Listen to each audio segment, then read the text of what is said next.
Eu sou Eleonora Gomes, psicóloga e psicanalista. E no nosso vídeo Psicologia para Quê? Estaremos falando sobre depressão na família. O que fazer para ajudar? Bem, estima-se que pelo menos uma em cada 8 pessoas sofrerá de depressão.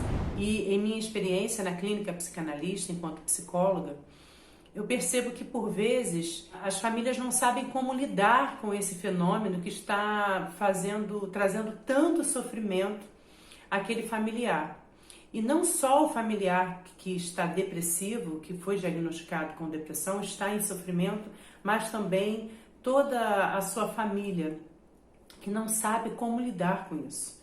E por isso que nós estamos aqui hoje, para falar um pouquinho sobre este assunto e trazer alguns esclarecimentos. A primeira orientação que nós damos quando há um familiar com depressão e nós identificamos que há um estado depressivo, nem sempre isso é diagnosticado, mas às vezes quem está dentro de casa consegue identificar um sujeito que está mais entristecido, que está amuado. As falas em geral são essas, que não tem energia, que já não está mais vivendo uma vida social ativa, que não está mais frequentando os lugares que antes ia, e que percebe que aquela pessoa ela não está mais participativa, inclusive nas atividades da família. No seu trabalho também já não está mais tão efetivo. Outras, entretanto, ao contrário do que se pensa, a depressão não é apenas no estado de estar triste, o fato de ter um quadro de tristeza, profunda tristeza e angústia, é que pode-se dizer que somente esse é depressão. Não. Muitos são os sujeitos que se encontram em depressão mesmo em estado de euforia. Precisam agir de forma compulsiva, obsessiva, para não fazer contato com as suas questões. Os sujeitos em seus estados de aceleração, de compulsão, eles estão como se estivessem se resguardando em não fazer contato com as suas angústias. E mesmo porque se pararem, a sensação que eles têm é que vão desabar. Então, não necessariamente o sujeito que está no estado de tristeza profunda e angústia profunda é que somente esse tem depressão. A depressão ela vai muito para além desse estado de tristeza, conforme muitas vezes as pessoas falam. Algumas pessoas têm um estado de euforia, outras pessoas ficam com insônia, outras pessoas dormem muito, algumas comem compulsivamente, outras deixam de comer, enfim. Orientar para uma avaliação médica. E nós estamos falando sobre a avaliação médica psiquiátrica. É o médico psiquiátrico que irá atender a essa necessidade.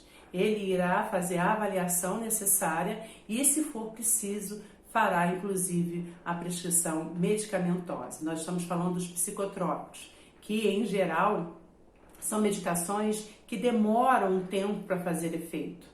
2 semanas, alguns conseguem até em 1 semana, mas em geral de 2, 3 semanas em diante, e que é até contraditório, porque para fazer um efeito contrário, não efeito contrário, para que apareçam os efeitos colaterais, esses efeitos aparecem assim, às vezes na segunda ingestão da medicação. Mas para ver o resultado positivo, aguarda-se 1, 2, 3 semanas para aquela medicação fazer efeito. Então, uma avaliação psicológica e uma intervenção terapêutica, seja ela psicanalista, terapeuta comportamental, simplesmente um psicólogo, mas que haja um acompanhamento psicológico.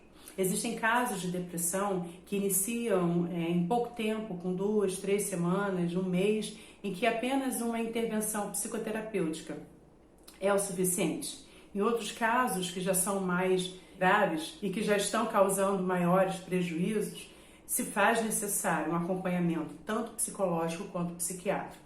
E no acompanhamento psicológico, é preciso entender e compreender que ao se colocar, seja a abordagem que o psicólogo irá oferecer, mas ao se colocar, esse sujeito ele irá fazer contato com as suas questões, com as suas angústias, E por isso que, às vezes, há até uma fala sobre, eu estou indo lá no psicólogo, eu não eu fico sofrendo, fico falando das mesmas coisas.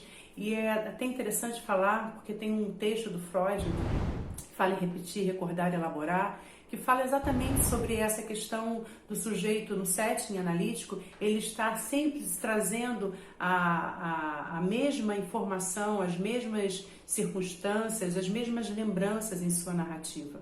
Mas o fato é que ao se colocar nessas narrativas, nessas lembranças, em algum momento fará um insight sobre as suas questões e poderá então elaborar. Por isso que a psicoterapia, a terapia, a análise pessoal se faz tão necessária e tão fundamental no processo de tratamento para um sujeito com depressão. É se colocar com uma atitude de empatia. É você se propor, você se voluntariar a uma escuta, a se oferecer em saber como aquele amigo, como aquele parente se encontra e não diminuir acerca do seu sofrimento. Existem muitos relatos de pessoas que tendem a trazer falas do tipo, fulano está com depressão, mas para mim isso é frescura, isso não tem o menor sentido, ele tem tudo, ela não precisa disso, por que ela está nessa situação? Essas falas, que são falas que trazem uma diminuição do sofrimento que o sujeito está trazendo, são falas extremamente equivocadas, porque não precisa de um motivo para o sujeito estar em depressão. E isso não cabe a você e nem eu a fazer uma avaliação e mensurar sobre o porquê que aquela pessoa entrou em depressão ou não. Isso cabe ao profissional da área de psicologia que estará junto com esse sujeito no processo. A nós que temos um familiar ou amigo que está nessa situação, nesse processo de depressão, precisamos compreender e trazer essa oferta de escuta e essas orientações, dizendo que, olha, eu não entendo sobre o que possa estar passando, mas eu estou aqui para te ajudar de alguma forma. E toda a sua fala e toda a sua situação é tão importante para mim. Eu muitas vezes me pego diante de um paciente em estado de depressão consideravelmente grave e que fala assim, desculpa, mas eu não tenho condições de falar, eu não tenho energia para falar, eu não consigo me expressar. E eu falo, olha, o importante é o que você sente, é como você está, e se você não irá conseguir falar, não tem problema, eu aguardo. E esse lugar voluntário de aguardar pelo momento do sujeito e poder se colocar é fundamental. Se fazer presente na vida desse sujeito. Mandar uma mensagem, perguntar como está, não desistir. É muito delicado quando vemos alguns pacientes que passam por esse processo e pelo fato de já não terem mais esperança na vida, energia em viver, energia em se relacionar com o outro, eles começam a fazer movimentos para repelir os seus familiares, repelir os seus amigos, e os amigos, os familiares começam a não compreender sobre o que está acontecendo e acabam sucumbindo a esse movimento do sujeito com depressão e se afastam desse parente, se afastam desse familiar, se afastam desse amigo. E isso é muito complicado, porque quem precisa de ajuda é quem está doente, quem adoeceu psiquicamente. É quem precisa, que não tem energia e precisa de alguém com essa energia, exatamente para sair daquele lugar de inércia, aquele lugar sem vida.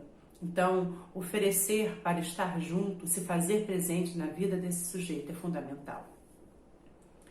A outra dica é desenvolver atividades junto com essa pessoa. Estou falando de uma caminhada, de assistir um filme, de fazer algum tipo de refeição juntos, de desenvolver alguma atividade, de fazerem algo juntos. Isso é fundamental. Ter alguém que se voluntarie a essa condição de estar junto com essa pessoa. As palavras, elas precisam trazer uma valorização sobre aquele sujeito, né? Palavras que tragam esperanças, palavras que tragam valorização, inclusive, de quem ele é, do que ele já fez, do que ela já conseguiu construir na vida. Mas entenda, o sujeito que está com depressão, ele em geral sabe o que precisa fazer, mas ele não tem energia, não tem força. Então, ficar tentando ensinar não é o melhor caminho, mas acolher para estar junto nesse processo é fundamental. Em minha experiência enquanto psicóloga, são inúmeros casos de sujeitos com depressão que eu já atendi ao longo dos anos. Crianças, adolescentes, jovens, adultos, idosos, pessoas de grande ascensão profissional, pessoas de grande ascensão religiosa, pessoas de grande ascensão, inclusive familiar, se é que é possível estabelecer um parâmetro de ascensão familiar, mas pessoas que são muitas vezes referência, inclusive para outras pessoas ou para a sua comunidade, seja ela comunidade profissional ou comunidade de fé, e que de repente se encontram num quadro de depressão. E um dos relatos que mais me chama a atenção diz respeito a essa desesperança em relação à vida, desesperança em relação ao futuro, desesperança ao que irá de acontecer de bom. Logo, pensando nesses relatos, nessas falas que muitas vezes partilham comigo no setting terapêutico, eu penso que se tem uma dica, uma orientação que é fundamental para aquele que quer ajudar um familiar ou mesmo um amigo com depressão, é ofertar a sua escuta. Escutar sem julgar, escutar sem sentenciar, apenas acolher a fala, o sofrimento daquele sujeito, daquele familiar, daquele amigo. Palavras do tipo, isso é falta de fé, você tem que ter mais foco, você tem que ter determinação, isso é falta do que fazer. Esse tipo de palavra não soma de maneira alguma na vida do sujeito que está em depressão. Muito pelo contrário, ele se afunda ainda mais. É preciso entender que mesmo que haja uma oferta voluntária da escuta, do estar junto, de desenvolver atividades, de não julgar, de não sentenciar, você não é responsável pela melhora do seu amigo ou do seu familiar. Você é apenas aquele que pode estar nesse processo para que ele venha sair desse quadro, mas você não é responsável por isso. Em Psicologia para Quê de hoje, nós ficamos por aqui. Eu peço que você se inscreva no canal, acione o sininho e, se você entender que pode ofertar essas orientações a alguém, compartilhe com quem você entende que é merecedor.